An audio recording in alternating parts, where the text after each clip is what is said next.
1980年以来，激进投资者开始涌现，并在美国形成了前所未有的规模。他们买入公司一定规模的股份，以获得股东权利。激进投资者的代表卡尔·伊坎是苹果公司的第7大股东。卡尔·伊坎近日预估，苹果公司的股价可能达到每股240美元。Mr. Eade, glad to see you here today. Thank you for having me. Glad to be on the show. How the activist investment affect the whole market? The academic theory is that the market is always perfectly priced, right? The market reflects all the information that's available, so everything is priced perfectly at every time. The activists disagree.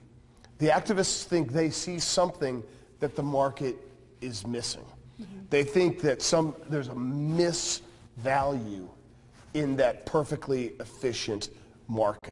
Do you think Kyle Icahn is a very successful activist investor? Oh, he's probably the #1 activist investor in the country.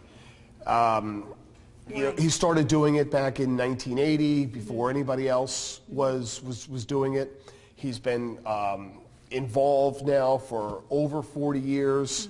He's gone after companies in the media industry, in energy. He's even gone after the biggest company on the planet, Apple Inc. Right? He saw something in Apple that he didn't like. Apple earnings are great, the market cap is very high, but he thought Apple had too much cash on its balance sheet. So and that's why. That was his point. I'm going to buy a big stake in Apple, and I'm going to try to convince the management team to pay a dividend or buy back stock with all that cash sitting on the balance sheet. And he did it, and it's worked. Well, I know he's also investing in a mid-cap medical device company called Hologic. It's a medical device company. That's a stock we like.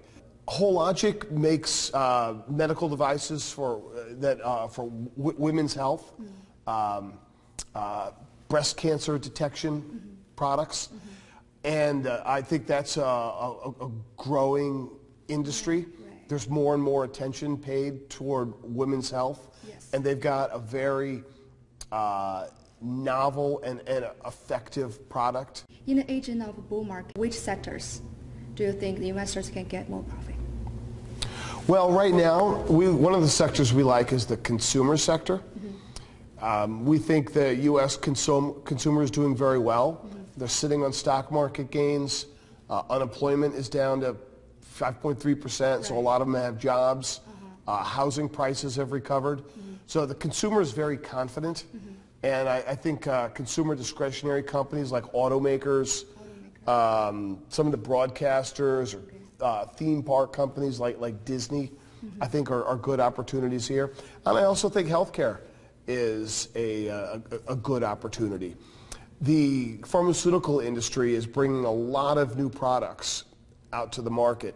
I'm calling it an R&D renaissance. This is a great time for research and development products to come out into the market. And that's going to drive earnings growth for the pharmaceutical industry. So healthcare and consumer are a couple of the areas that we like right now. What do you think about biotech stocks? I think biotech stocks are very exciting. The overall economy is growing maybe 2 or 3%. Corporate earnings are growing 4 or 5%. Biotech earnings are growing 25, 30, 40%. So do they have a risk in this? Well, the growth is fantastic, but the prices are high too. Overvalued? I don't think they're overvalued, but they're not cheap. And, you know, activists aren't really going after biotech companies. Activists like the underperforming companies where there are problems. There aren't a lot of problems in biotech right now. What are the long-term effects of hedge fund activism? Well, that's being debated in the marketplace and in academia. There are a lot of studies that are coming out from law schools and business schools trying to determine if activist investing is good for the market. Is it really a greedy strategy where investors are coming in and they're driving the share price up, then taking their money out and leaving the company? or are the activists collaborating more with management for a longer-term perspective, a 3 or 5%? And I think as the activists start working more closely with management and focusing on those long-term returns, I think that's going to be better for the stock market. So yes, I think activism has a chance of being a benefit to the stock market over time.